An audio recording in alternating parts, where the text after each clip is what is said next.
Welcome to Lakeside. It's press day for the top tier promotion that's coming your way from the Brentwood Centre on June the 29th. Mentality is the title of the show. We've got, just out of shot, Jimmy Sains whacking the pads up in the ring with John Ryder. He features on the bill, as does his fellow Matchroom fighter George Liddard. And there's a lot else besides promoter Johnny Clark with me. It's another packed show, and you do on this one, you really do have a bit of everything, because I mentioned those two lads there, Liddard and Sains, who have built up a good following. But you've got an area title fight, two area title fights actually, at middleweight and heavyweight. Harley Whitwell's back on the card. There's a lot going on, as always. Yeah, so we've obviously got the main and co-main, or the Matchroom lads. They've come on and they've took tough tests. I thought they might play it safe, but they haven't. They've come on and they're giving it a go. And in my eyes, I think their opponents are maybe better than what they've faced before. So there's a step up, and it's good to have on. And then 3 title fights on the show. You've got 2 southern areas. You've got the heavyweight southern area, cracking fight. The middleweight southern area, English eliminator with Kevin and P.A. Gordon. And Harley Whitwell is fighting for the Silver Commonwealth. So, yeah, it's a great card. And then underneath that, it's still stacked with 50-50s. So what we started out as, saying we wanted the real fights, the real boxers to come on the show. And things like this, it's worth doing for them. And now we're getting that. I'm really happy. Getting that area title on the line for the heavyweights is great, isn't it? Because Johnny Fisher obviously had that title. He's got a fight lined up against Alan Babbage. So he's moved on from that. And those are two guys who fully justify it. You know, Nick Webb's been around a long time. I remember seeing him get that massive win against Eric Pfeiffer on a big show. And Harry Armstrong has been in with a lot of good guys too. Yeah, and you see what the belt meant to Johnny Fisher as well.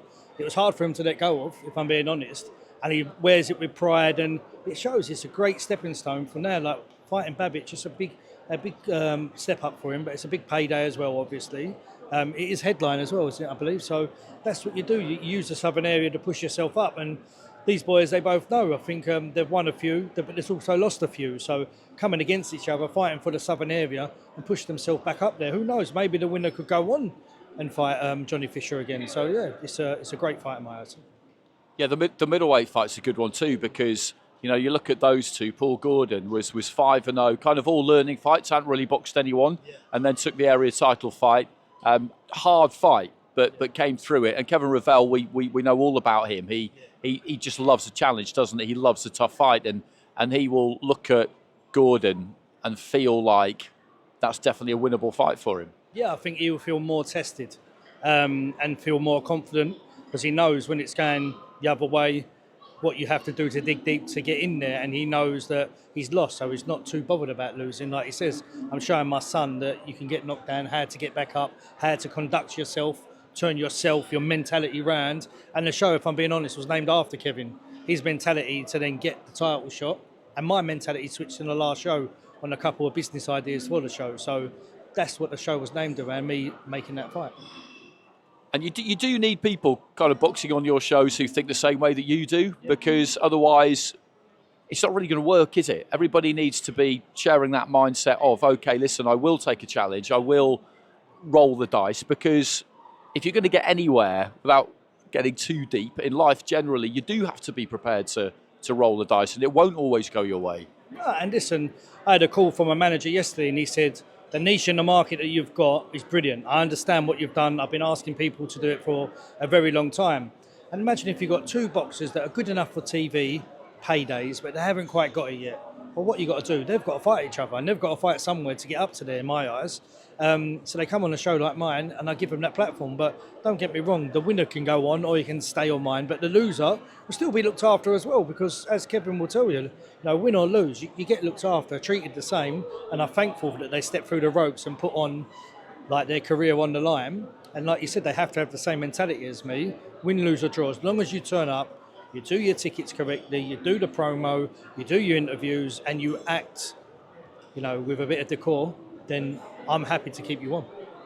Yeah, you know what? They kind of do the same thing in Saudi Arabia, with the mentality of it. The kind of winner stays on, but if you come and fight on the show, win, lose or draw, so long as you leave it all in the ring and conduct yourself right, then you'll be invited back, and it's good. It's from my point of view, it's great to see. Just looking at Harley Whitwell there, just off to our right-hand side, and she's making a few waves, 5-0 now. Nice and active recently, and I was just looking at the box rec rankings. You know, there's not too many fighters above her in Britain. No. And you know what? Like, her dad has built her perfectly. 6 rounds, 8 round step up, now 10 round title fight. Slowly stepping up the opponent with the rounds, which is absolutely perfect. And it's her dad, so he probably cares more than most managers and coaches. But the levels that he's stepping, it kind of taught me a little bit as well, because obviously I'm still new to promoting, and I just think, get in there, do it. But he's kind of said, look, this is the way we'd like to do it and work with you. So I've worked with him, and we've got her into this position now where, listen, I think she's probably the favourite. And I really like her style. And like I said, how she conducts herself in and outside the ring, she's always welcome back. And just take us inside the life of the promoter a little bit when it comes towards fight night, in the run-up towards fight night, because there's a lot that goes into this. There's an awful lot of details that you have to pay attention to that people would probably think you would delegate to other people, but the reality is that you're the captain of the ship, and to be honest with you, almost all problems land at your door. Yeah, like last night I was at a show at York Hall, and everyone pulled me to the side and said, who does it with you? I said, no, it's just me. I have Abdul and Smither D help me with socials and money on the night, but every decision, I'm there setting up, I do everything by myself. And they said, hats off to you, we've got 30 people that work in our company. I said, yeah, but I need to know what's happening. I need to know that that's been done, or I won't be able to sleep. So I need to be hands-on. And it is very hard. Listen, a photo come up with me yesterday while I was at the show. Look at me before boxing. I had a better hairline. I was tanned. I looked happy, slim. I had more time for the gym. And now I'm just like a stressed mess who walks around with paracetamols in his pocket. But I am loving it. I love the hustle, the bustle, the gamble, as we were talking before. It's like being a promoter is like walking into a casino. You don't know what's going to happen, you know. So it's good. I love it. And I know I'm kind of changing the game a little bit on my own. And yesterday I had an interview come out with Eddie Hearn, and he was talking about my shows, and it shows that the right people are now seeing and taking note. I'm going to shows, people are coming up to me, shaking my hand, introducing themselves, and I'm their fan. And I'm thinking, wow, that took me by surprise. Last night it was Conor Benn. You know, I was like, wow, Conor Benn knows me, you know, and I'm definitely moving in the right circles and ticking all the boxes. And as I said, where I'm doing it by myself, I know that everything's getting done. And it is addictive, isn't it? Everybody who works in boxing will tell you the same thing. And I think with this one, from the point of view of having the likes of Liddard and Sains on the show, that has seemed to me to be something that has just been an obvious move for someone to make, but no one's really done it. The idea that, you know, these lads can be loaned out, if you like footballers at a top Premier League club. You know, they want minutes on the pitch, yeah. And the equivalent here is boxing at the top of the bill. Yeah. Boxing at the top of the bill. Yeah. Getting out in front of your home fans. 100%, because George is out tonight and he's second on and he's on YouTube. He's my co-main. That's the level he's at on my show. And obviously I'm no threat to Eddie Hearn. I'm no threat to any of the big boys. I want to call myself the Academy of Boxing. You know, we build a couple of stars and give them to you. I'm not greedy. I want people to be on my show. And if they know, Eddie Hearn's going to watch us because John's got a couple of Eddie Hearn's fighters on his show, that brings other people in. And like we said, I will treat you with the same respect that I treat the Matchroom boys. So if you come on my show, there's no special treatment for them. They might sell more tickets, so you may think that, but there's none. Everyone gets treated the same. And like you said, they get loaned out, but they get looked after and sent back. And as I said before, they've took on good fights. And that surprised me, the level that they was accepting. So I'm really proud of that as well. Okay, good to talk as always. Yes, always.